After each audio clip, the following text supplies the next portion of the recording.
6 days after the September 11th terrorist attacks, it was President Bush who went to the Islamic Center of Washington, D.C., and proclaimed that Islam is a religion of peace. At the time, the remark was barely a cause for controversy. Instead, it was greeted by most as a call to civility, a note of sanity, a warning to fanatics who might consider taking revenge on some innocent Muslim women shopping for groceries in a headscarf. But now, 9 years later, President Bush is widely accused, in retrospect, of having succumbed to a momentary case of political correctness. Many people now believe that his Islam is peace remark was born either of ignorance or of expediency. It did not even take another successful act of terrorism to set off the season we just lived through, the endless summer of holy war. The instigation was a proposal to build the mosque at Ground Zero, or, if you prefer, the mosque at the old Burlington Coat Factory in the financial district. What ensued was nothing less than a referendum on Islam. My work means that I travel around the United States asking total strangers a lot of nosy questions about religion. I've found that this question, is Islam a religion of peace, more than any other, is now the one on people's minds. But let's acknowledge that to many, the question before us tonight is either absurd or offensive. To one camp, the question is absurd because the answer is patently obvious. Just look at the headlines, they say.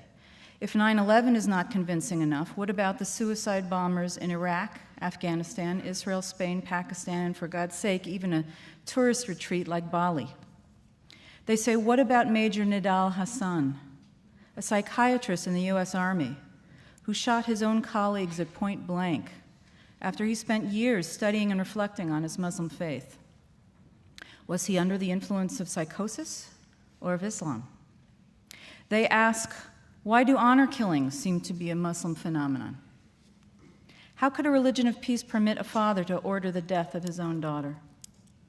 This camp says not only is Islam not a religion of peace, it is intrinsically a religion of violence. The question is absurd, the case is closed. Yet there are others who consider the Islam and peace question not so much absurdly obvious as utterly offensive.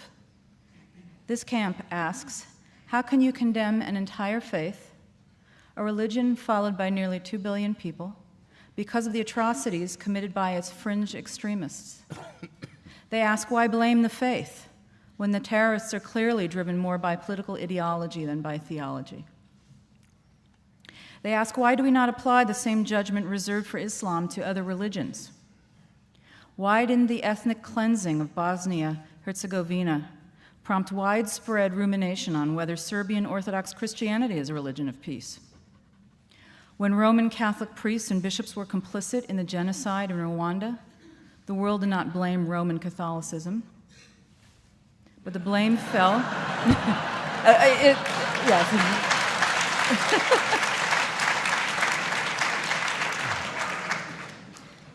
God is not great. But for most, except for your wide readership, the blame fell on a few rogue clerics. Why do we make such fine distinctions when it comes to religions, other religions, but not with Islam? This camp asks, isn't the Old Testament laced with calls to violence as explicit as those in the Quran? Why do we explain away the warlike verses in Deuteronomy and Leviticus as a product of their time and culture when we do not excuse the sword verses in the Quran? Whether you think the question before us tonight is absurd or offensive, no matter which camp you're in or neither, or whether you think it's appropriate, I'm hoping that what we accomplish tonight is to cause every one of you at least one disconcerting moment in which the preconception you arrived with is shattered. So our format tonight will allow Mr. Hitchens and Mr. Ramadan each 10-minute opening statements, followed by a brief rebuttal. And we'll have a longer period for discussion, and then open it up for questions. I hope you'll have some good ones. I have no tolerance for any interruptions, though I don't expect that, but if we do, we have ways to handle them. And also a reminder to turn off your cell phones so we're not serenaded unnecessarily. So we agreed very congenially before we began that Mr. Hitchens would begin. Thank you. Let me.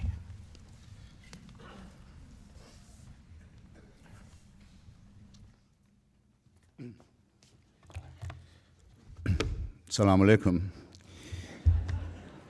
Shalom. Welcome back to the United States. Thank you, Laurie, for your introduction. Thank you very much, ladies and gentlemen, for coming. I have to be brief, so I'll be terse.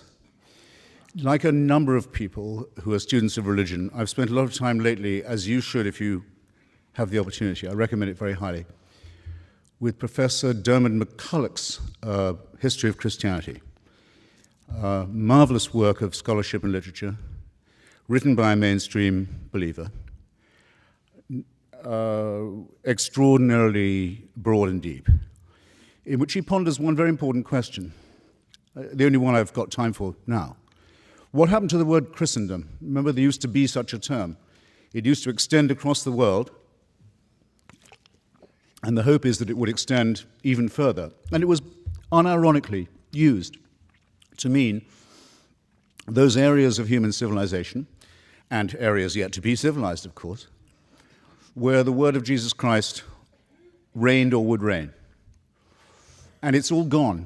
The word is never used except historically or sarcastically now. And McCulloch doesn't say it ended because of the Crusades, though he could. It didn't. Crusades didn't kill it. Not because of slavery, mandated by Christianity. That didn't kill it either. Nor the mass murder of colonial subjects in the yet-to-be Christianized world. That wasn't sufficient. It didn't really end, he said, till 1914, when all the Christian empires of the world, Austria-Hungary, Germany, France, Britain, France is a slight exception to this, but only a slight one, and Russia, all of them commanded by Christian emperors, and calling upon their subjects as Christians, went to war with each other and very nearly destroyed the whole human civilization, and certainly reduced it to a point where we can't guess where we might be if it hadn't been for this extraordinary outbreak of barbarism. And out of that came the terrors of fascism and of Stalinism, of which it was the seedbed as well. I mention this partly because I want to maintain that there's no such thing as a religion of peace by definition. And second, to point out, and that its best historian has to admit something that if I was a Christian would make me humiliated. But because there was another empire involved in that war, the Ottoman Empire, which also came to an end, its other name was the Caliphate, the Muslim Caliphate. It went to war on the side of German and Austrian imperialism and Hungarian imperialism, and it lost not just the war, having proclaimed a worldwide jihad against Christianity, except for German and Austrian and Hungarian Christianity, which were its allies. And it didn't just lose the war, but by 1924 had been dissolved by the Turkish leadership, by Ataturk. It lost the Caliphate. And that's the only one that still has supporters. The other Christian and religious empires have all gone. But the Caliphate still has fans, not just in the Muslim world, sometimes referred to by Muslims as the Dar al-Islam, the House of Islam, but also in what some Muslims call the Dar al-Harb, the House of War, the part of the world that isn't yet Muslim. There are Caliphate clubs in London now and Berlin and elsewhere, quite important ones. And what I want to know is why that is and what we should think about it. Believers in this fantasy have, Laurie's spared me the need to say much of this, have committed extraordinary atrocities in Istanbul, in Madrid, in India, in the Philippines, in Indonesia, and of course in our own fair city. And the pretexts for it vary. They can be, the excuse for the mass murder can be that Australia has helped East Timor become independent from Indonesia. They can be that Newsweek has printed a false story about the desecration of a supposedly holy book. You never know what it's going to be next. But everyone knows to be careful about it, and everyone understands that the threat of violence that backs it is believable. And that's my opening position. Now, you will say, I can hear it already being said, you may be saying it already to yourselves because the defense mechanisms kick in. And in any case, Laurie already said it for you. And I hope Professor Ramadan won't feel the need to say it again, but if he does, fair enough. You may say, that's not the real Islam. Those aren't real Muslims. Now, isn't that a fascinating objection? Is there anyone in this room, I exempt Professor Ramadan because it's his turn to speak next, is there anyone in this room who would care to arbitrate that question? Who is to say, where is the authority that defines who is a true son of the Prophet or true interpreter of his work? Part of the problem to begin with, and it's part of the problem because it is a religion, is that it's perfectly true to say we don't know who the true Muslims are. How right that is, who does speak for it. Only the second problem with defining Islam as peaceful, only the second problem with defining it as peaceful has to do with the fact that it's highly fissile and highly schismatic, that there is a civil war going on within it, the religion of peace. As we speak, at least one civil war between the votaries of this religion of peace is already taking place, and some of it is exported outside that world into ours, very salient fact. The first reason, though, is this. Islam makes very large claims for itself, very large claims indeed. It claims to be the last and final religion, the last and final revelation. When you see bumper stickers, everyone says you can't reduce major things to a bumper sticker. It's not my idea to have bumper stickers saying Islam is the solution. It's a well-known slogan, actually, of parties associated with the Muslim Brotherhood. They say Islam is the solution for everything. It takes care of all your life and the one to come. Sexuality, political economy, banking, diet, relations with other religions, everything. It's a total solution. What is creepy about the word total? I hope I don't have to tell an audience like this. It's the first 5 letters of the word totalitarian. It's absolute. It's absolute. It's all-inclusive.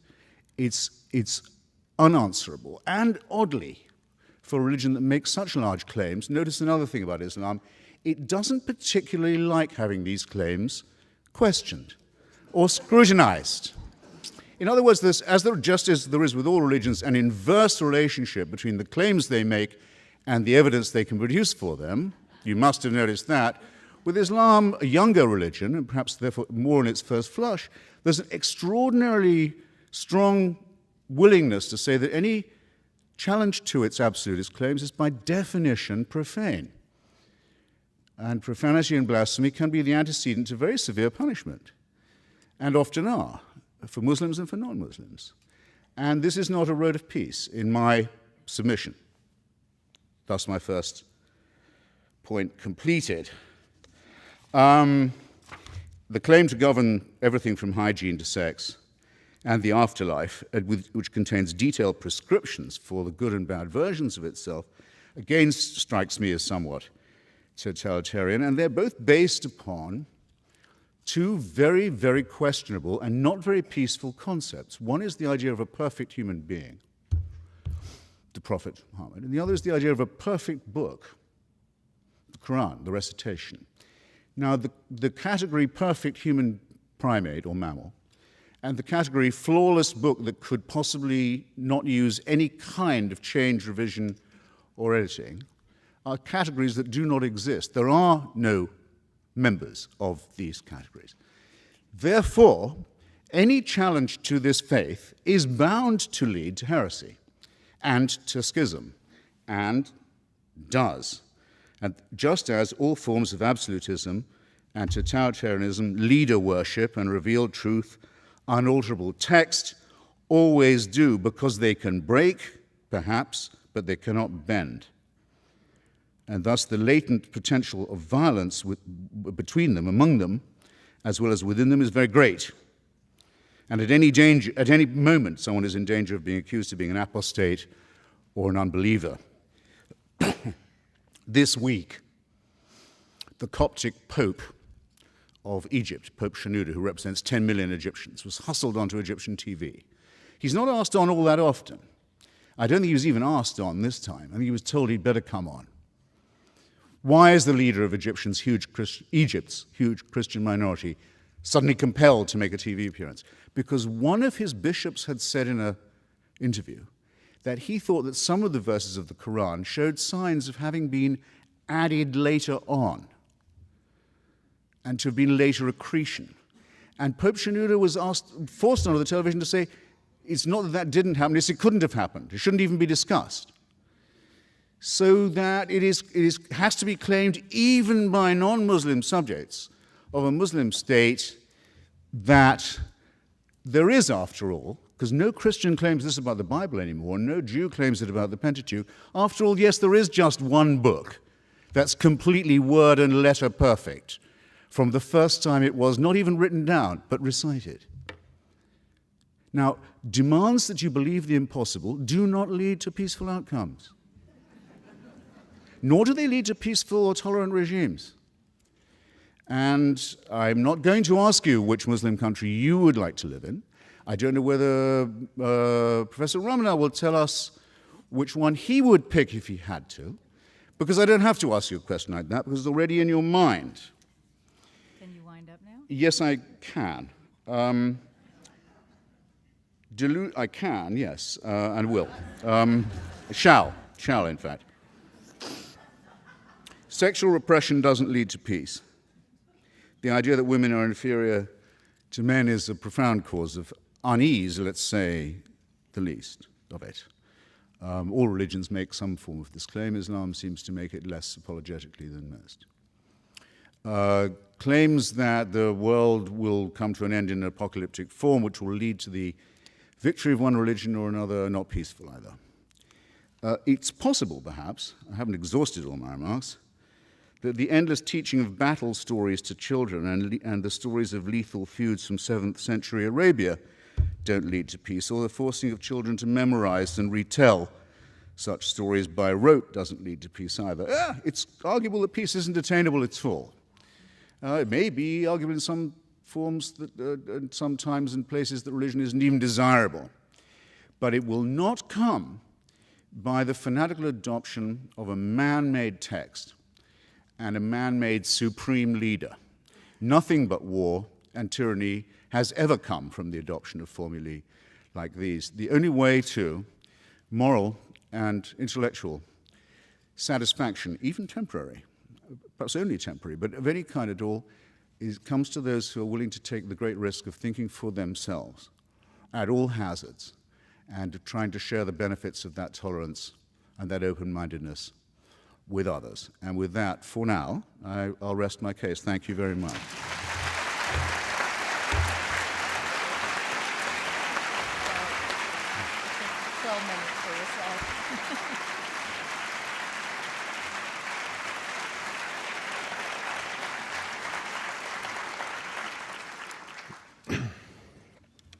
Thank you. First, thank you for this invitation here this evening, and I really also want to thank once again Oxford University Press for organizing my visit here in the States, and I won't forget ACLU and others who helped me to struggle for my rights for being here in the States and being able to speak, to listen, and to contribute to the American debate or the Western debate. And I know that among us, Jamil Jaffer is here, so I want to thank you again for this support. Let me go straight to some of the points, and I'm not going to respond straight away to some of the claims, on all the claims, but during my talk, as it is the introductory speech, let me highlight some of the points. When I got the question, of course, as a Muslim and as a believer, but as someone who is coming from within the realm of religions, it was quite clear that to put it that way was not the right question to ask. Is Islam a religion of peace, or is Christianity, or is Judaism, or is Buddhism a religion or a spirituality of peace, doesn't mean anything for me. It's not the right question. It's not the accurate question. Not because I think that there is a good Islam and a right Islam, and there are people who are acting in the name of Islam who are not representing what Islam is. This is not my point. I never said that, by the way. But the point for me is really to try to deal with a phenomenon, with religion from within, and to try to understand the dynamics and to understand the trends and to understand the diversity. So just to essentialize one religion by saying it's all about war, it's all about peace, and even, said by George W. Bush, doesn't mean anything for me. So this is one point which is important. But religions, and all the religions, and Islam among all the other religions, are dealing with human beings. And if you deal with human beings, you deal with violence and you deal with peace. You deal with violence. Because human beings, by definition, have to do with violence. They have to deal with aggressivity, with wars. And to expect from a religion not to tackle the issue is just to dream of something which is not going to happen. All the spirituality, go for Buddhism or go for the Bhagavad Gita, you deal with violence. So this is it. Now, what is the answer coming from religions and from trends when it comes to violence and to peace? This is the right question for me. Do we have something which is coming and helping us to go towards peace? This is, for me, the right question. So now, once again, when I have people speaking from outside, and it's especially the case these days when it comes to Islam, is we speak about Islam and we speak about, something which is a religion that is perceived through one window or through one interpretation, and we very often take what is visible through the media. But Islam is as complex as Christianity and Judaism and Buddhism and Hinduism. It's a diversity of interpretations. Yes, you are right. The Quran is for the Muslims the very word of God. But many interpretations and many ways of dealing with the books. The problem is not the book, the problem is the reader. Is the way, no, we have only 10 minutes. So, this is why when, for example, you take a text, and you can do this with the Bible, with the Torah, the Gospels, it's always the same. Tell me the way you read, I will know what is in your mind, but not for sure what is in the text. And this is something which is the starting point of a serious discussion in theology. Because I don't like all these intellectuals and philosophers and even journalists. They are very keen on understanding the complexity of philosophies and the simplicity of religions. That's not right. And the one to blame sometimes are the religious people themselves, because the way they present their religion is something which is all of dream and hopes and not dealing with the reality, which is a complex reality. And this is where I think we have to come to a better understanding. So very often when I deal with such topics, I just have to start with the very beginning. We want to deal with the religion, let us speak about religious issues and religious understanding, not to avoid the starting to just to come to newspapers and headlines. It's not going to help us to understand religion just to go for what is happening in the world. Let us also understand the fundamentals and then come to some of the translation, the historical experiences.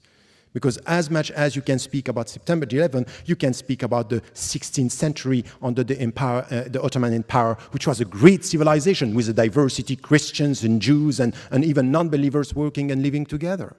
We are always speaking about Andalusia. But we can prove everything with history if we don't get a sense of what are the principles we are talking about. So, for example, coming from a religious viewpoint, I wouldn't say Islam is the religion of peace. I say Islam is a religion for human beings. It deals with peace and it deals with violence. And it helps the people to go from violence towards peace. It's a way towards peace, but it's not a peaceful reality, because we are not peaceful beings. We are all in tension. just to get that inner peace in us, and this is the starting point of the Islamic philosophy of human being, is really to start with your own self. Look at your heart and tell me if you are at peace or you were at peace. Peace is a process through which you have, it's a process that you get at the end of a self-education. Educate yourself to get this inner peace. This is coming from the universal message of all the religions. You get this in Buddhism, before even speaking, or not even speaking about one God, but you get it in Judaism, you get it in Christianity. Educate yourself to get that peace. So you have to deal with your inner wars and tensions. So this is the way we have to deal with the issue about peace. And the starting point is spirituality. Why? Because at the end of the day, it's really something which is important. And this is the difference that you can find between Islam and the Greek tradition. If you come back to Socrates, Socrates was saying your body in itself is bad. And this is why you have the soul helping you to educate your body and to master your body. In Islam, there is nothing like that. Your body is not bad, is not good, and your soul is not bad, is not good. It depends on what you are going to make out of it. It's your responsibility because you are free. Your dignity is in your freedom, and you have to use your freedom to make it bad or to make it good. Take the good decision for your body, that's good. Make the bad decision, that's bad. So it's all a question of educating yourself with your own body. And it's exactly the same when it comes to the understanding of the world. So this way towards peace, it's based on education. It's based on a spiritual way of dealing with yourself. And you know what is the meaning of that? The very essence of what I'm trying to translate now is jihad. So this is something which is coming from the classical tradition.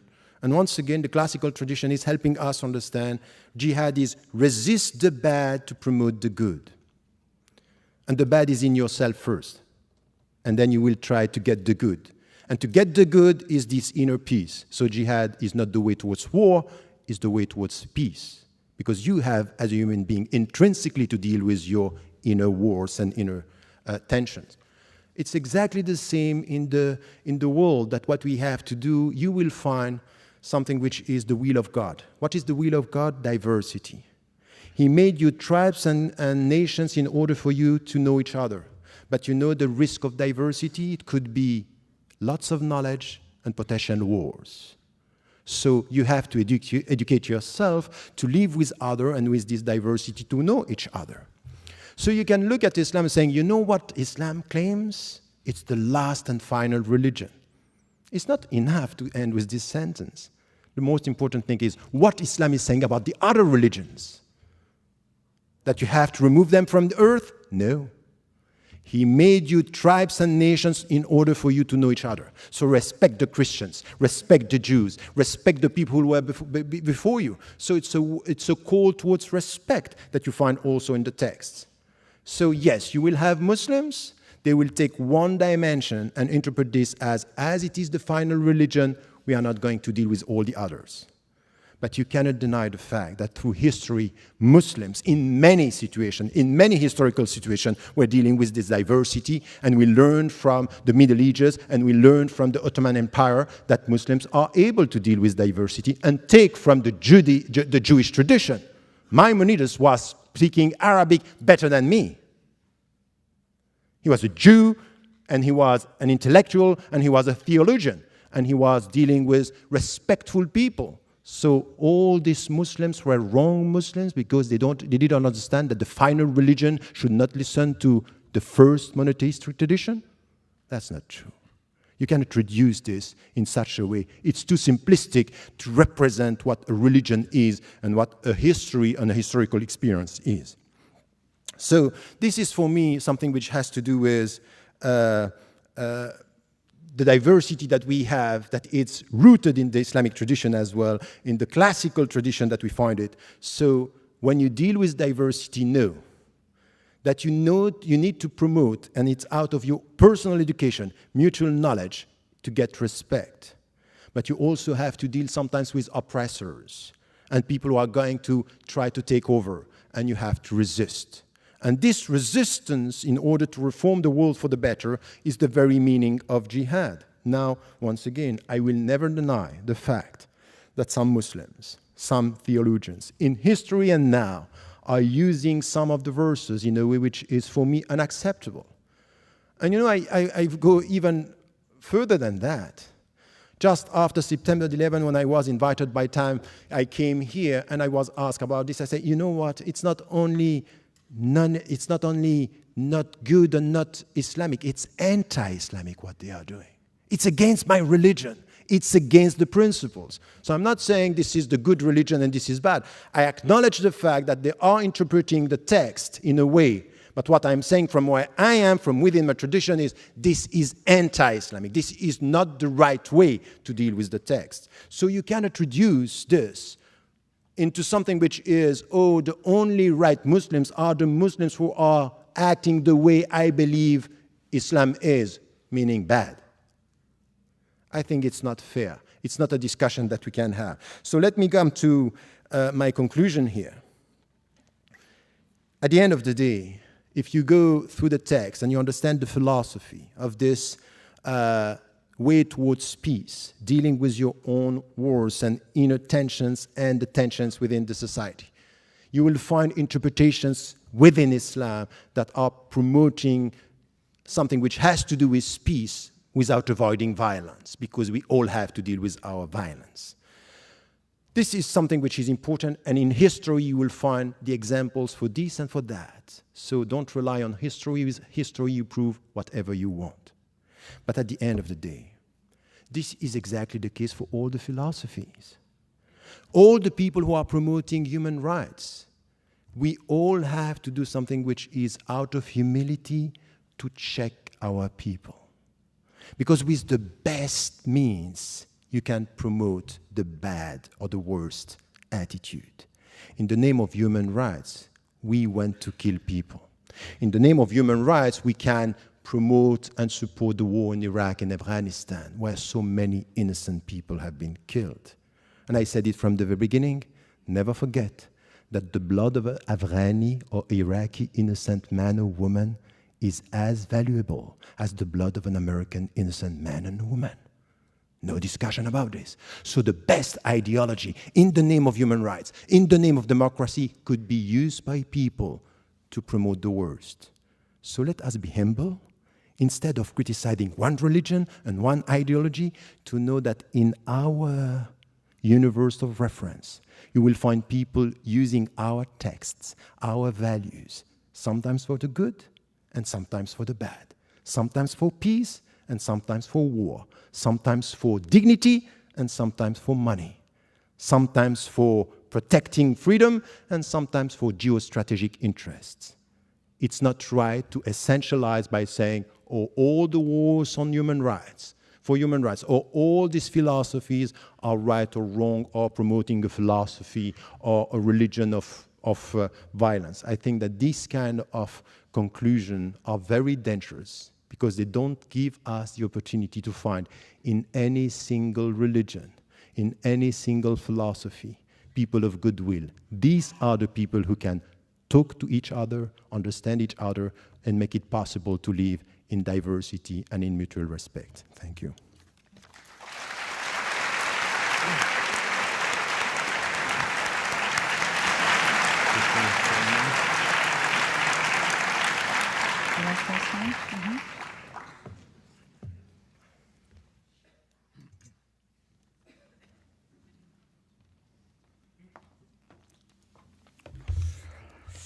Well, I also don't think that the motion, if that's what it is, chosen for this evening, is a particularly good one.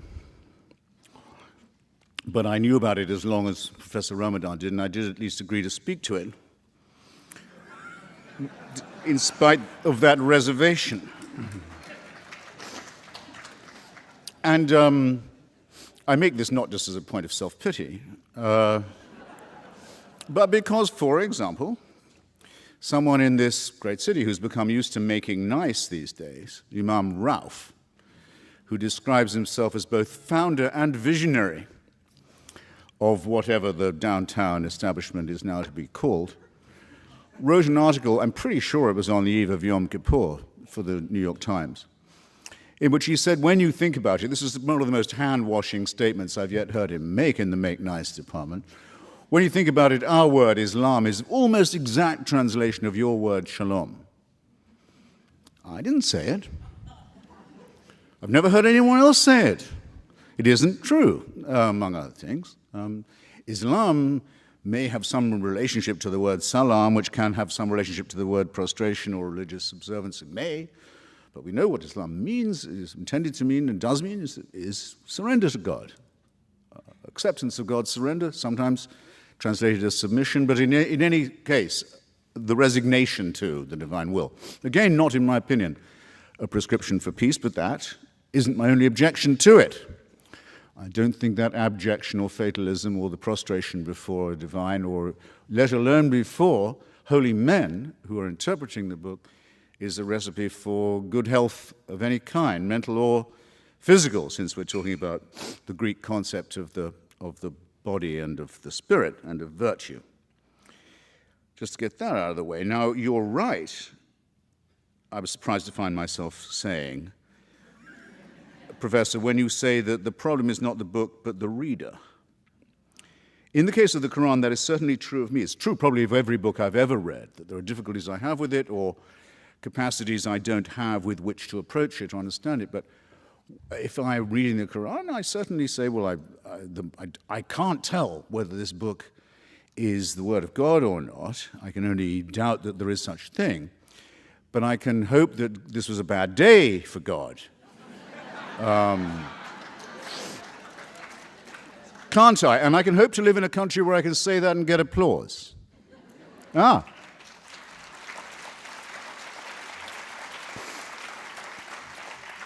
Yes, and even mirth. And don't think that it isn't a precious thing, and don't think it's being compromised. I'm coming to that. I don't like the idea of a paradise reward for martyrs. Don't like it. It's not me somehow.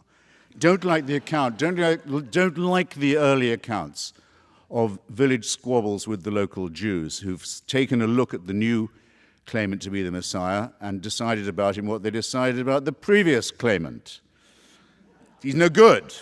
He's not up to snuff. Do you think the Jews are ever going to be forgiven for that, by the way? For rejecting 2 in a row? I don't think so. And I don't see why they should hope for forgiveness either. And still I'm allowed to stand here and say this, and there are many parts of Europe I couldn't do that anymore, or I'd have to be very careful in who I'd invited for the audience. I couldn't do it easily on the air, couldn't do it easily in print, couldn't do it easily in public, couldn't do it on certain campuses, couldn't do it with certain publishing houses. Now, all of this has been done to us by the wrong Muslims. Well, let's get together then, isolate who these wrong Muslims are, who've imposed a culture of violence-backed censorship upon us, and let's get rid of them and have an honest discussion about the text and the reader.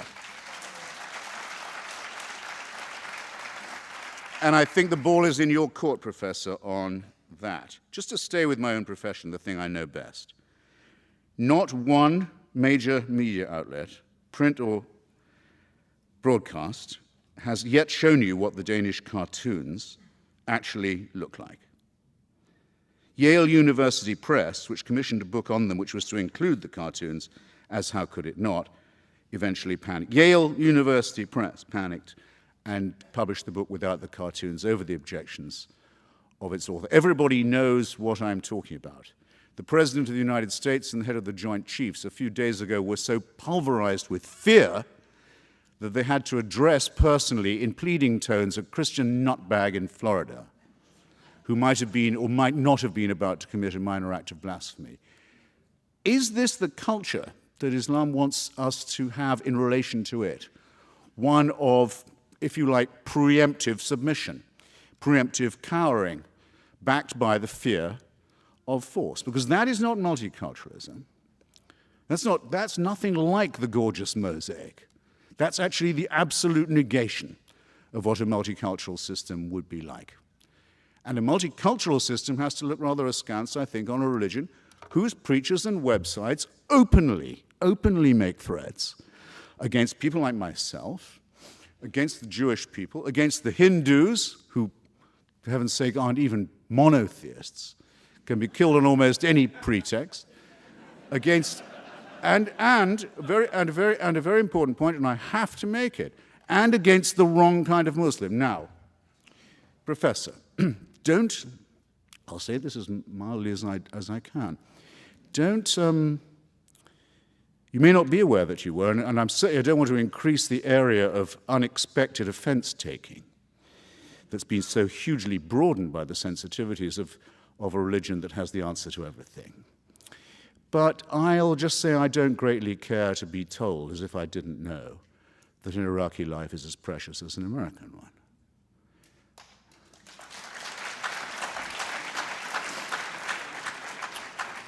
And as someone who's visited Iraq quite a lot, I had the occasion to think about it a good deal. I wonder if you could mention anything the United States has done in Iraq that is remotely as criminal, as sadistic, and as violent as the blowing up of the Mosque of the Golden Dome in Samarra.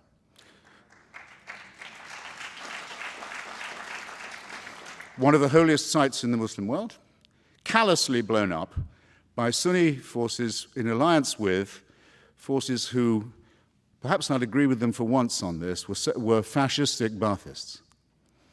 Probably they got the weapons and the high explosive from them. That makes it worse, surely. Intending to start and successfully, in fact, initiating a civil war in which countless thousands of people have been killed, religious processions have been fired upon, funerals have been fired upon, Qurans, without number, of course, been incinerated, much more importantly, children, old people, and civilians.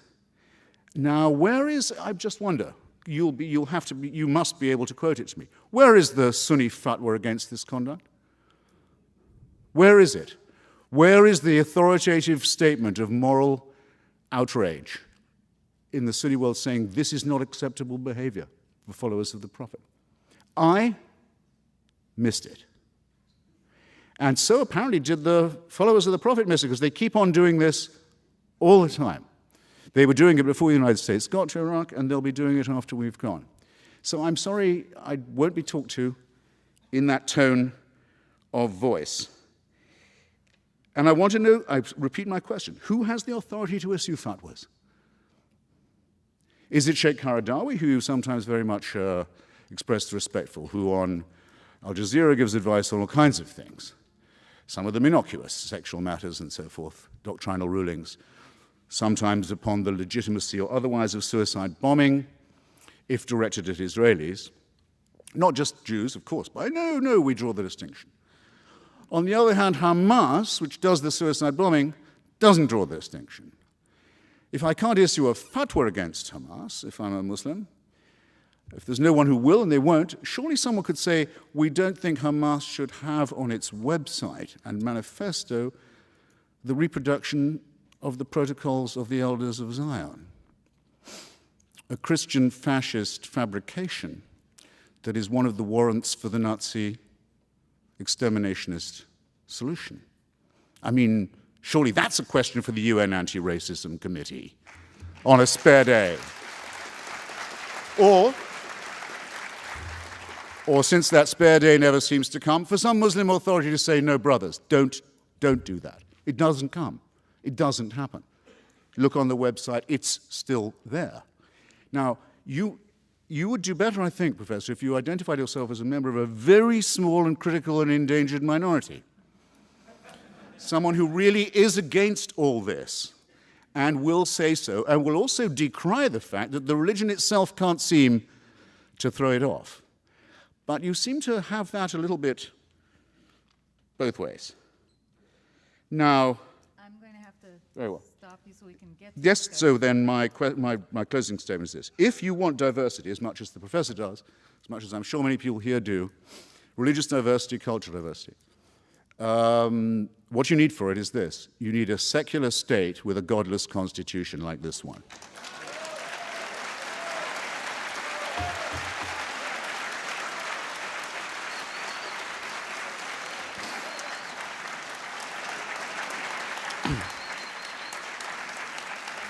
To speak as you did of the Ottoman Empire as a place where there were not just Muslims, but Christians and Jews, is either not to know yourself or to expect others to have forgotten or not to know what it meant to be a non-Muslim under the caliphate or under any similar theocratic Muslim authority to this day. No, what we need, secularism is the only guarantee of religious freedom, and yours and that of every other Muslim we will defend. But you won't be surprised that we have some questions for you in the meanwhile. Thank you.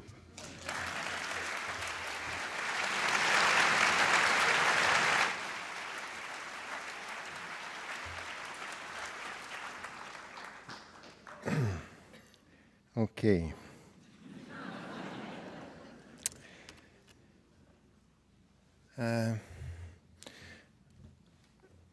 You laughed a lot, make laugh the people.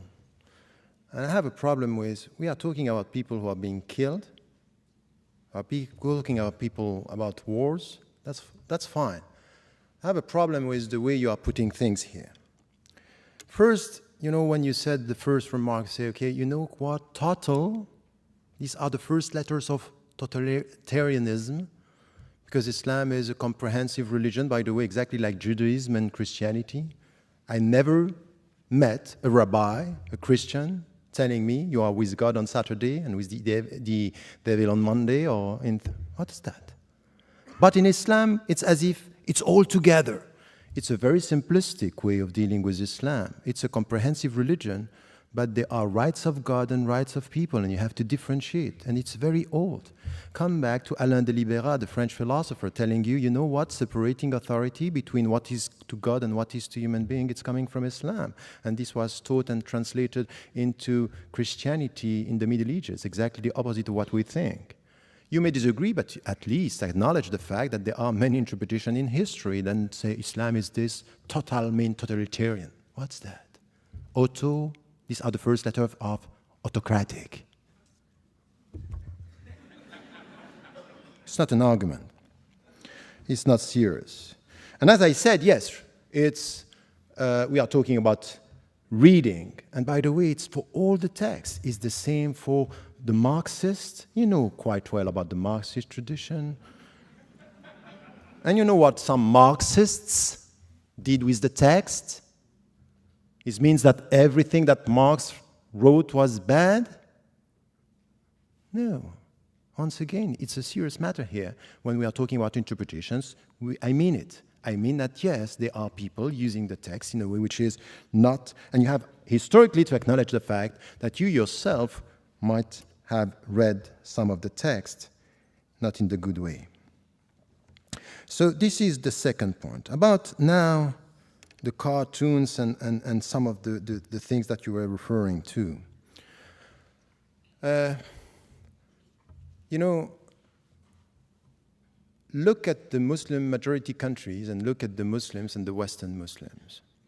And if you look at the reaction of the Muslims living in the States or living in Europe, you cannot just say Islam was one that all the Muslims are reacting the same way. By the way, the very month of October when the whole story started, I was in Copenhagen and I said to the Muslims, take a critical distance and don't be involved in this. You don't like it, but let it be, because this is freedom. The point is that you are not making because you are reducing something which is, oh, the cartoon was all about freedom of expression. You don't speak about the instrumentalization by politicians and governments in Muslim majority countries and even in the West about the whole story, because this is too complex to be put in. So many authorities, many scholars, and then you come with who are the Muslims who are able to speak. If you read some of the things that I'm doing or writing, you would say that, yes, I acknowledge the fact that there is a crisis of authority in Islam. But please, don't tell me today that you didn't hear the Muslim voices around the world criticizing and saying this is unacceptable to kill the people in the streets in New York, and the condemnation was widespread by the scholars. If you don't hear, of course, there's, you know, not less than 12 councils of Muslim scholars around the world, from Amman to Istanbul to Paris, Dublin, were condemning this. It's as if they don't speak. Because at the end, when the people are calling to kill for killing, they are heard. But when people are condemning what is done in the name of the religion, it's as if they don't speak. It doesn't make the headlines. But I'm telling you that some scholars did it and said it, and I was one of them. And you know what is very interesting in the whole discussion? That when the people like what I'm saying, say, you know what he's saying is good, but he's alone. Minority, it's open, but he's alone. But when the people don't like what I say, you know why? He has huge followers. So depending on if you like or not what is said, you have followers or not. So I can tell you something, that the mainstream Muslim presence in the West, in many Muslim majority countries as well, acknowledge the fact that they are critical towards the use of the religion. Now, many Muslims, yes, would support, and I did this, and by the way, I was banned from this country mainly for that, are saying, for example, that the Palestinian resistance is legitimate. And I said that, and I repeat this here. But I also said that the means used to kill innocent civilians and innocent Jews in Israel, I cannot accept that. Have you heard that? I said it. So, and I am not alone. I'm not alone. So once again, it's many interpretations. Listen to this and also be respectful of this diversity and the way the Muslims are dealing with this. So the fatwa, the legal opinions, are coming from everywhere when you speak about some of the issues, because you know it's sensitive, so you put it in a very simplistic way. Women, violence, Hamas, and all this together, it gives the impression, oh yes, this is right.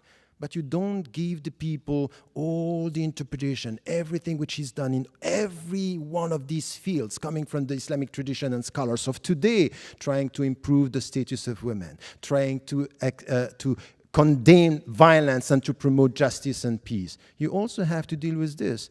At the end, you may have a problem with religion much more than with Islam. And to tell me at the end of your speech, the only right solution is a secular, godless constitution in the United States of America, I think is problematic. Because I don't think it's a godless nation here. There is a reference. So, no. Only the Constitution. No, only the Constitution. No, but I don't think that even the politician and even the president of the United States of America is referring to something which is a godless secular system. Or I don't understand all the speeches I listen to. But the point is that my way of dealing with the secular or separating authority, I don't have a problem with separating authorities. I don't have a problem with this. And it's even my solution in Israel and with Palestinians. I want one state where the people can live together under the same rule of law. But it's as if we agree on this in France, but not really in Israel, because it wouldn't be Israel. So it's a selective, not consistent approach. I want you to say this everywhere in that way, and then you are saying it, but I would say that the people who are uploading sometimes, they want this for some and not for all. So let me tell you something.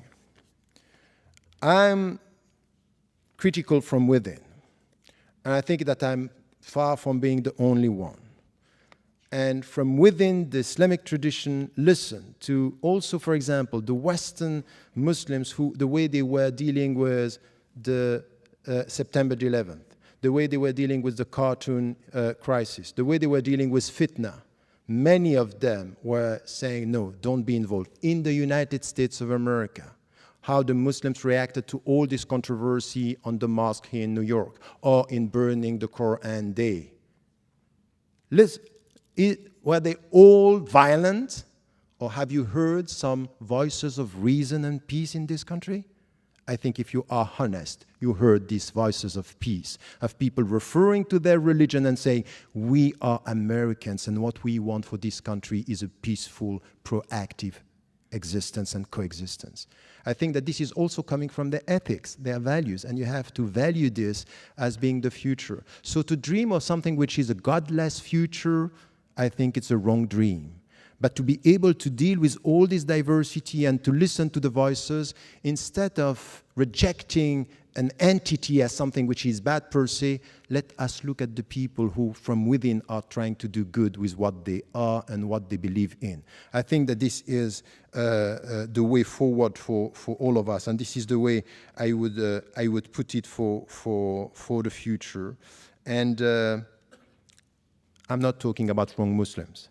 I'm talking about a critical debate among Muslims, and I hope that you yourself, with the people who are supporting some of the views, you are also critical about the way you sometimes reduce the other to an alien presence, not helping us to get to a better understanding, a critical debate.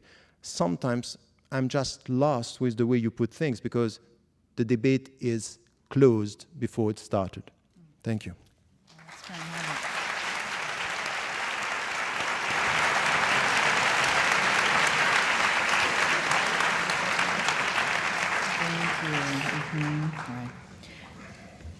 We're going to try to get to the core of some of what you raised, and then get to some questions.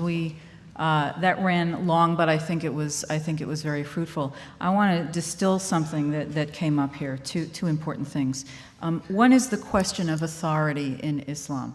A scholar once told me that he thinks the problem with Islam is that every Tom, Dick, and Harry can give fatwa, and that there's no pope, there's no magisterium, and so in some ways what you have is leadership by whoever has the biggest audience. Now, right now, one of the most revered scholars is Yusuf al-Qaradawi, and he says he takes an opposite position from Professor Ramadan on the question of suicide attacks in Israel. He has a program with 40 million listeners, and he has a website. And he says that suicide attacks on Israeli citizens, even women and children, are acceptable because all of Israel is a militarized society and all citizens are combatants. So the question here is, he's got this very large audience, and since there is no arbitrating authority, there's no single authority, is not what Islam becomes whoever has the biggest audience, has the sway in what the faith is? I think that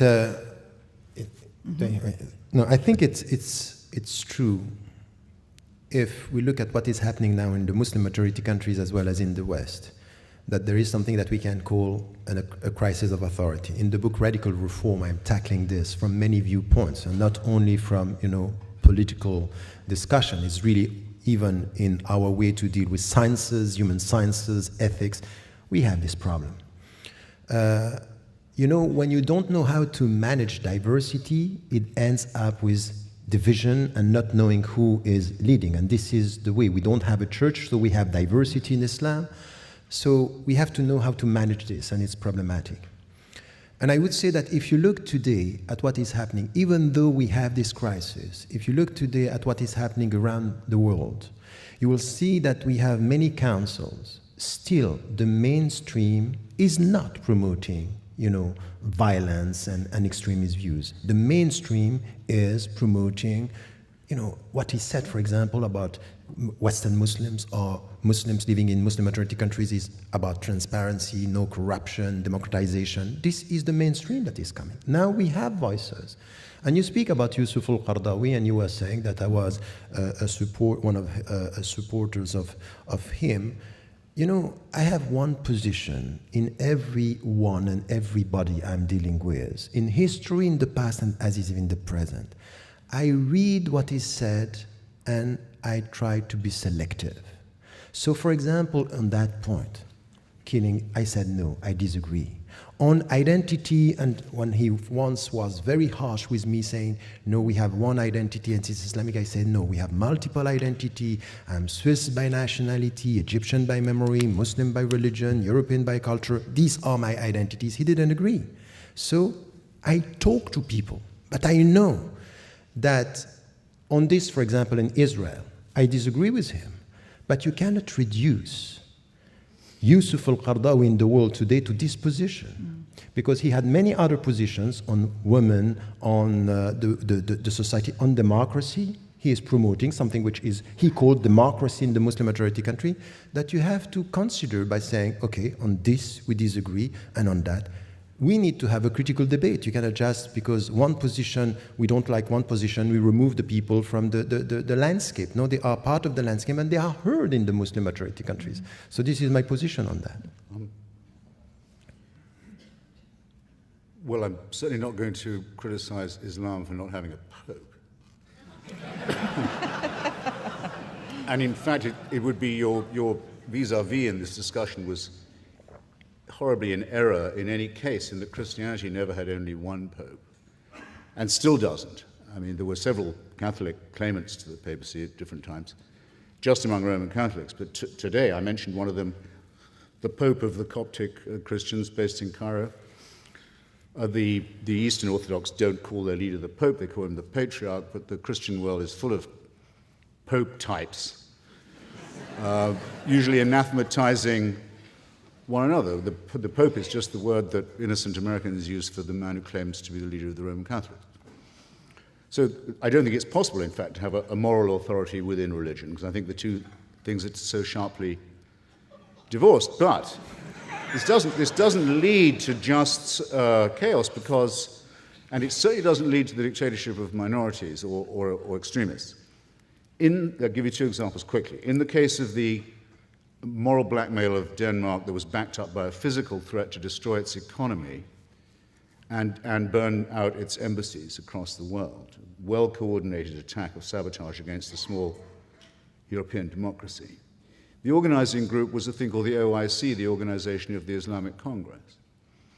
Groups all the Muslim countries in the world. It's an increasingly powerful lobby at the United Nations, hopes to pass an international resolution forbidding all criticism of religion, all forms of blasphemy and profanity. Every ambassador of those countries in Copenhagen went to Mr. Rasmussen, the Prime Minister of Denmark, and told him, under the threat of violence, he should change his law so as to allow him to determine what went into the Danish newspapers. And when he said he couldn't do that, things got a lot worse. Now, that's the ambassador of Egypt, and the ambassador of Turkey, and the ambassador of Algeria, important countries, in the case of Egypt, containing an enormous Christian population, coming to you as if they spoke for a religion. Either this claim is true or it is not. It's self-evidently not true, but it is certainly made. Let's be in any doubt about it. And let's have any doubt that it means to extend its influence over the people who are sitting in this hall. Second, very quick, the fatwa against Salman Rushdie, in other words, the offer of money to suborn murder for the crime of writing a work of fiction in his own name by the spiritual leader of Shia Islam, that's what the fatwa meant then, means now, was, after the murder of many people, associated or not with the publication of the book, repudiated ostensibly by the Iranian government after long pressure and lobbying at the United Nations, about 10 years ago, I think that was. But I've been since then, I've had the pleasure of going to Friday prayers at Tehran University, twice, to hear the sermon. And on both occasions, there were banners and slogans saying that the Imam's holy sentence against Salman Rushdie will never die. It hasn't died with the Imam. Khomeini's death warrant will always be carried out. Not, I think, a very good use of the premises of a university. I can't speak for whether it's a good occasion for Friday prayers or not. Well, it brings me to a second point. You see, there's something shady involved here. Some people say that Islam and Islamists give themselves permission to lie to non-believers. It sounds like the sort of vulgar, paranoid thing that an Islamophobe would go around saying, doesn't it? It's very easy to disprove, except that it hasn't been, as that example will just illustrate. And these are not minor threats. These are threats to the very core of what we believe is the essential thing for a society, which is the ability to ask questions, to read the books we choose, to pursue unfettered investigations. And these are flatly negated by the claims of a religion that says it is the answer to everything. Can I respond to this? Because Yes. really, I think I that... think you must. no. Is the taqiyya question? No. The taqiyya question is no, the point is, on the cartoon issue, the way you are translating things is problematic. Let me just come to some of the facts here very quickly. The first thing is that it happened in October that the cartoon were published. Between October till January, nothing happened. And I met the Muslim organizations in Denmark, and I told them, and many were of the opinion, don't react. The ambassadors of Muslim majority countries and Arab countries mainly asked the Prime Minister to meet with them. He refused.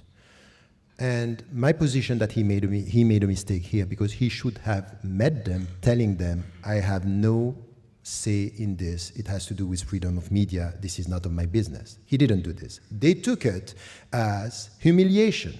They went back. They bought the tickets.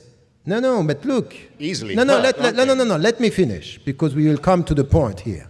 They went back and they bought the ticket of a group of Muslims, among them Muslim leaders in Denmark, to go to Muslim majority countries to just present what was done. Tell me, Egypt is ruled by Islam? Is it Islam which is used there? Mubarak is a secular president, isn't it? Syria is a Muslim leader or is a secular state? All the main societies where the government used this, because you know what happened, is it's easier to use the people to tell them against the West you can demonstrate, but not against the government, which is an autocratic government. So it's not religion, it's political instrumentalization of popular emotions against the West just to make it a religious issue. You cannot just avoid talking about political instrumentalization of countries where there is no democracy. And these countries are not Islamist countries, they are secular, autocratic countries. On your third point, I can't possibly disagree with you. Of course, there's a great deal of opportunism and demagogy, and I'm certain hypocrisy as well. And in fact, I will say that I've heard you and seen you saying that before, and I agree. I don't think I would classify a country that hauls the Christian leader of its minority onto the TV to say, no, it's not possible, there could have been any exactly the same political instrumentalization. No, to give you a trivial example. Instrumentalization. No, I would not. Nor would I describe the Alawite regime. It's an Alawite sectarian regime, not a secular one, that is funded by Tehran and is the funder of the murder gang Hezbollah as secular either. No, don't insult me. Not that it really hurts me that much. I don't feel humiliated or anything. All right, no, we're going to take some whereas questions. Apparently the leader of a proud country like Egypt, when a demand he makes to interfere in the internal affairs of Denmark is not met, feels I'm sorry, just to end this discussion for me on my side is the only fact that you acknowledge that there is a political instrumentalization of religion and you say I'm right, that's enough for me. This is exactly what I mean. Good. Can we wind that one up? I actually think that... And earlier you were trying to tell me what Karl Marx said on the subject. Yeah. That's your job. Was that a valuable exchange? I think that was worth hearing out. But I know that there are people in the room and also listening in from the satellite sites who want to have some of their questions asked. And a few of them are along these lines, and they actually are aimed at you, Mr. Hitchens, because of your ringing endorsement, really, of a secular society and atheism. A question from Vail, Colorado. Do Jewish, Christian, or other religions have a greater claim on being religions of peace than Islam? I mean, is your beef really with Islam, or is it with all religion? Well, I'm sorry the comrade from Yale tuned in so late.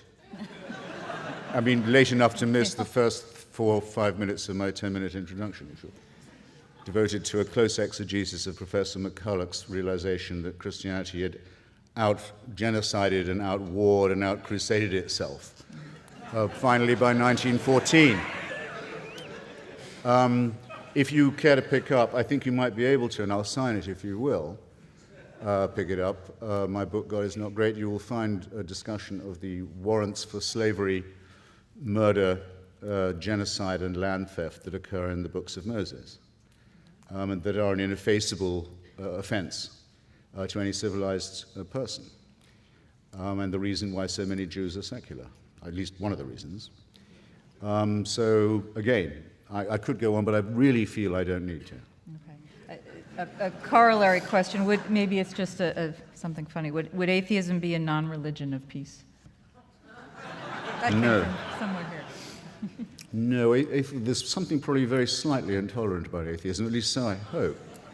I might just say, though, because I really think Professor Ramadan misunderstood me. When I say the American Constitution is godless, I mean, I was quoting the title of a famous study of it by Professor Israel Kramnik. What I mean by that is to say, the US Constitution only mentions religion and God in its preambles when it means to say the ways in which they must be kept out of the public square. That happens to be a fact about our Constitution and the reason why we still have it. Otherwise, the Republic would have been destroyed long before. And that its First Amendment says that religion can be no business of the government, a statement no Muslim society could begin to make. Thank you.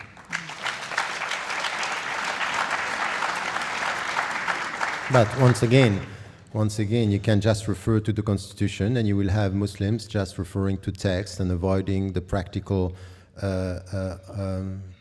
consequences and sometimes the policies that are promoted in one country.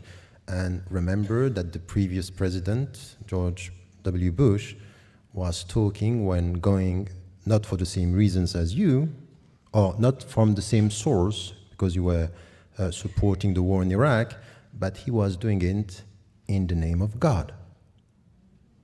So the Constitution here is not preventing someone from within to speak in the name of God, even if he's supporting exactly the same thing that in the name of the peace that you are promoting, you were for the war in Iraq. I mean, I can't imagine you're going to defend President Bush here. well, from that,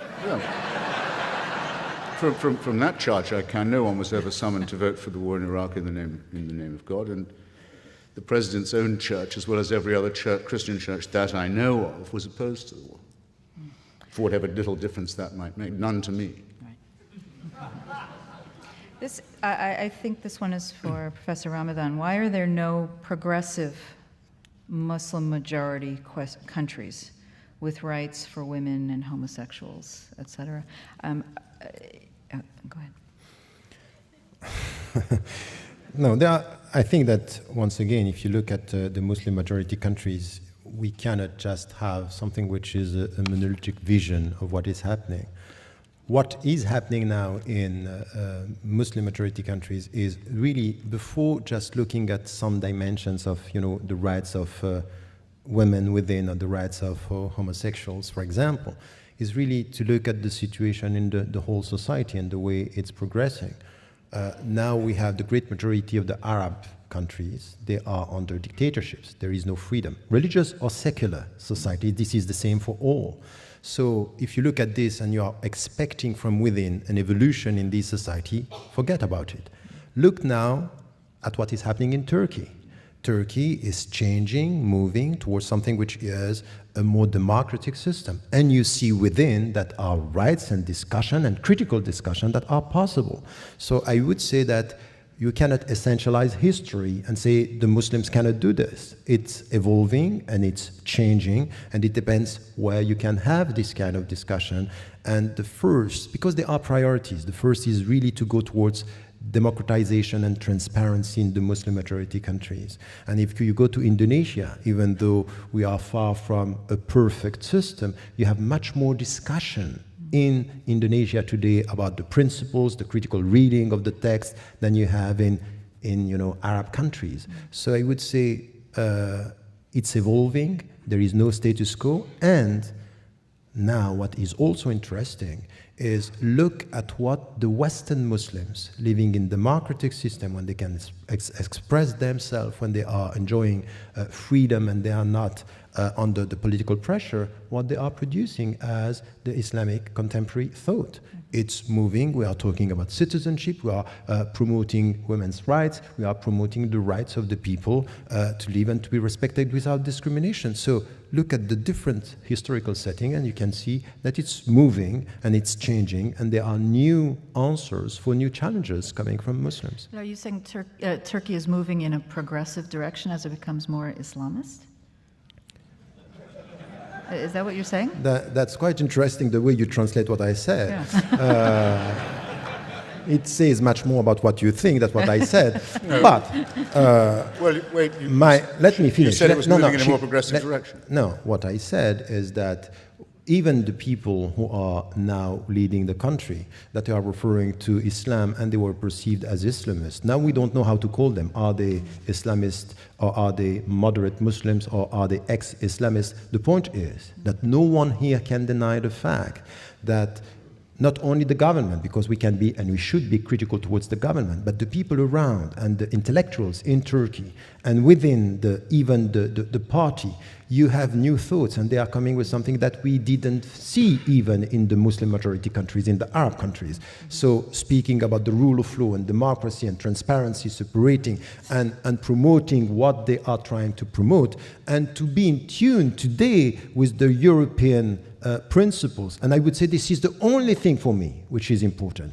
If, for example, Turkey is abiding by the European rules, they should be able to integrate European Union, and not what we have now, because it's a Muslim majority country. We don't care about what they are trying to do. So don't reduce Turkey to labels. There are dynamics, there are people who are promoting things that are quite interesting.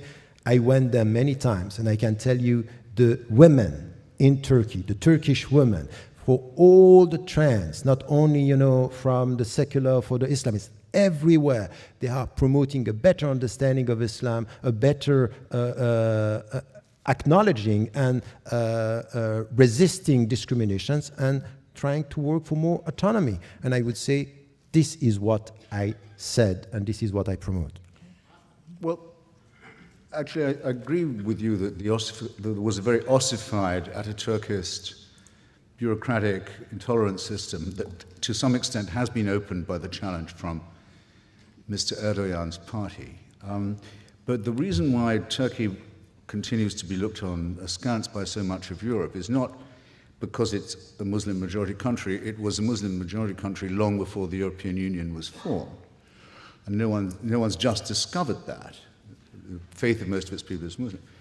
It's because of legal and political reasons. One of them is continued illegal occupation of the Republic of Cyprus, which is already a member of the European Union, and the expulsion of a large proportion of its population, the reduction of them to refugee status. Erdogan's been worse on that than his predecessors.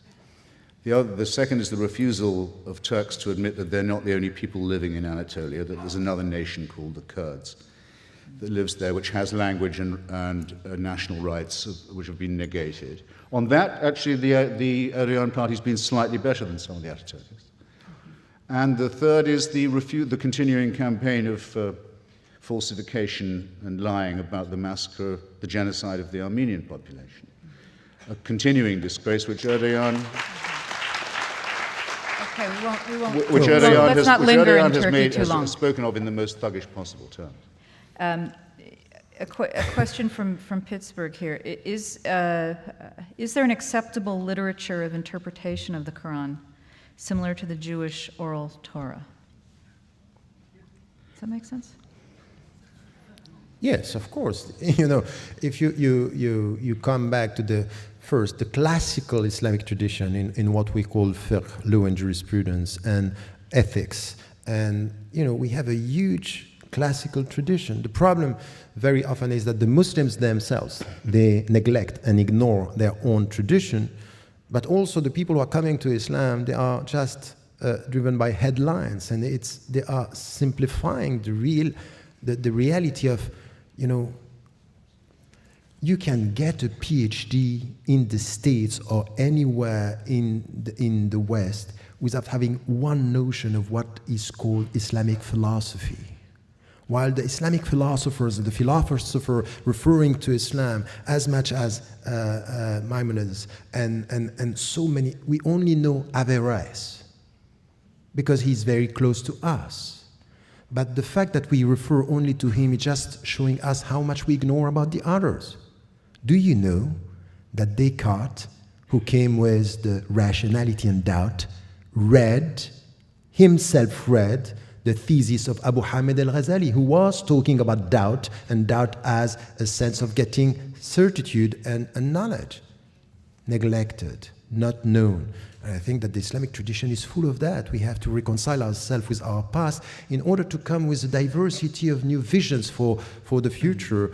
And I think that this is missing for all of us. I would say that this neglectfulness towards history and tradition is a problem within the Muslim universe of reference as much as it is for Christianity and Judaism and all the other great philosophies and religions. We have a few questions here. I don't think we can avoid this tonight about Sharia. It's become a kind of an assumption among many Americans now that what Muslims are really after is the imposition of Sharia in every society in which they live, even Muslim minority countries. And it's not a lot understood about Sharia, but what is known is that crimes such as adultery, blasphemy, apostasy, and homosexuality are punishable by the death penalty. And to Westernize, this seems like a whole legal system that's a violation of human rights. So what is the intention with Sharia, especially for Muslims living in the West? Is the idea that eventually we get there and we all live under Sharia law? You know, this is a legitimate question, and it's an important question. Because many Muslims living, not only in the West, by the way, throughout the world, you have Muslims, they deny this. They say, no, they don't understand Sharia, or they reduce Sharia to the penal code, and sometimes it happens. But Sharia is not the penal code, and still with this, that it's not only the penal code, we really have a problem with the understanding of Sharia by Muslims, and the way it has to be understood in our time. And once again, many interpretations here. You have some Muslims, and you cannot deny this. Their perception of Sharia, it starts with the punishment, and then it goes towards social justice. Because you punish, you go to... And this is, for me, once again, problematic, and I'm critical of this, but I cannot deny the fact that you have a tiny minority of Muslim scholars, they think like that. In Nigeria, in Saudi Arabia, in Egypt, everywhere. You have another understanding of Sharia, which is we start with social justice, and then the punishment is part of the whole process. And my position, I wrote many times on that, for example, in Western Muslims and the Future of Islam, the understanding of Sharia is the way towards faithfulness, in which way we are faithful to some of our principles. So it's not a closed system.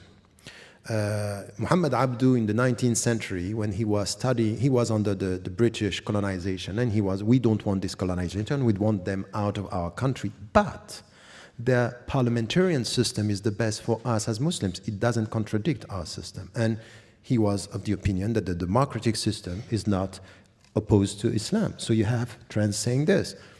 My position on this is that Sharia is the way towards faithfulness, it's the way towards justice, it's the way towards mutual respect and living together.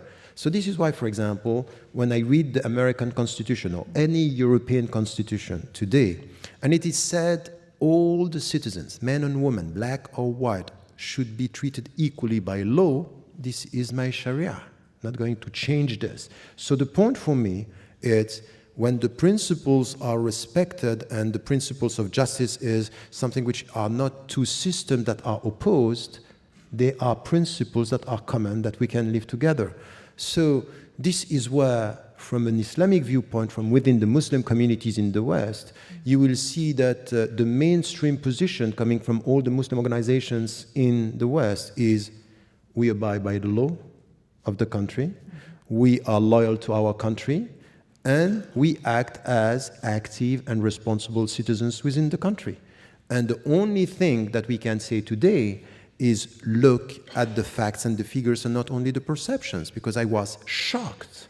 But what I got as an image, I didn't think that this could happen in the States, what we had with the community center in New York by people saying Islamization of America. I saw this in Europe. I thought it was impossible to have it here. And then it came here, meaning that the people are scared, there is a great deal of mistrust. These people are silently colonizing us. So this is where the Muslims, and this is why your question is important, should come and say, look, we are American citizens, we abide by the law, we respect the Constitution, we want to be treated equally, mutual respect and equal rights, no discrimination for any religion or no religion at all. This is the way it should be. And if you look at facts and figures, millions of Western Muslims today are just abiding by the law, and they get the 3 L's that I'm talking about in the book. Is the first, they abide by the law. The second, they speak the language of the country, English as you speak English, or German or British, they speak the language, and they are loyal to the country. They want the best for their country. This is what it means to be a Western Muslims or Western or Muslim Europeans or Muslim American. And I think that the Muslims should also speak out about what they want, but they also need to be heard when they say things like this. Because I have been repeating this for 25 years. And after 25 years, what I get is, smart guy. He has a double talk. He say this, but he means something else.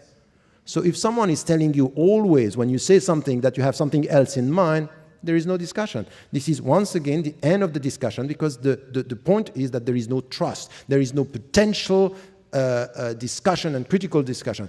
And by doing this, let me tell you something which is also important. It's very counterproductive.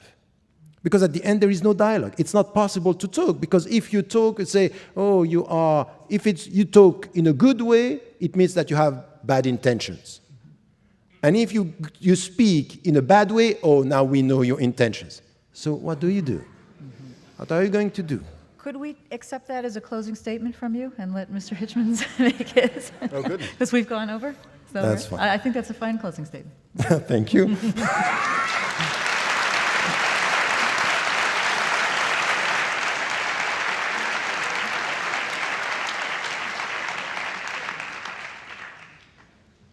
Do I get the same question? I don't mind. Would you like to close with that? On Sharia? It really is. I find No, it's, okay, it's I like surprises.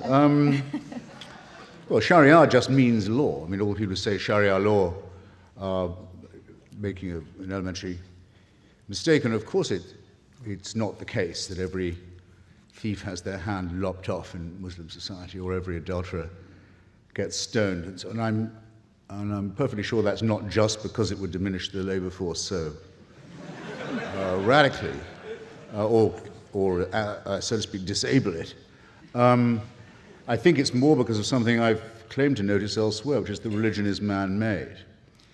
And so there are enormous discrepancies in how these things are promulgated and also how they are enforced.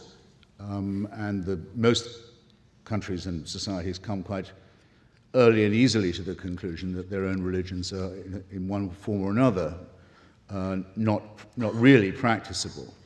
After all,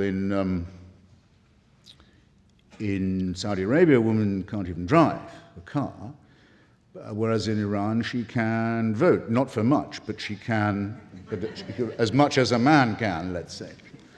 Her vote can be stolen and degraded as much as her husband's or her brother. There's an infinite variation. I don't know. I can't shake what I saw once on the BBC from someone whose career in London I followed. I don't know if you know him. You wouldn't like him. A guy called Anjum Chowdhury. He's a very well-known noisemaker around London, complaining about secularism, Judaism, all this kind of thing. And he'd been in trouble with the law a few times, and was interviewed on the BBC, went on about how nothing would change until the green flag of Islam was flying over Downing Street and Buckingham Palace and so forth. And was asked, I thought quite mildly by the BBC interviewer, he said, well, if this is the way you feel about Sharia and about total Islamic rule, wouldn't you feel happier moving to a country where they already had it?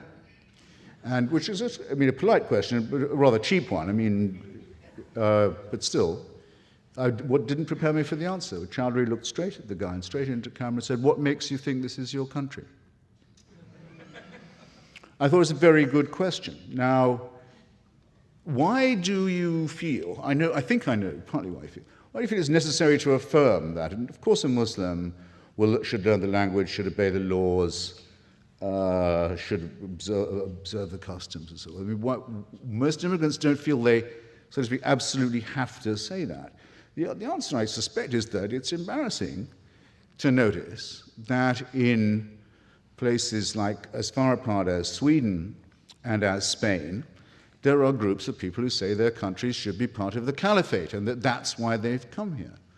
And if it wasn't for those people, you wouldn't be in this position. So it seems to me that in order to be consistent, you should fear them and dislike them, find them morally and intellectually repulsive, at least as much as, if not more, than I do. And I don't say that you don't, but I do think that that is the urgent priority. On the lady's question about where would be the best country to live if you were a Muslim and wanting to be a member of a sexual or gender minority, or I think she said a female or a homosexual. So hard to confuse. Actually, the easiest place for you to live in that case would probably be, I was thinking about it while Professor Ramadan was talking, would probably be, this will be my closing statement, would almost certainly be either Bosnia-Herzegovina or Kosovo. Culturally Muslim, democratic, open societies in southern and Balkan Europe that were saved from obliteration by the power of the United States, which has never had a word of thanks for what it did in that region.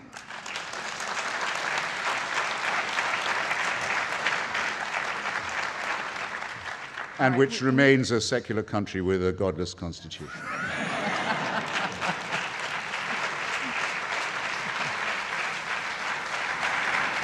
That's a note on which we can end. Which is the last best hope of humanity. Thank you. All right. Thank you both. I hope it's been an enlightening evening.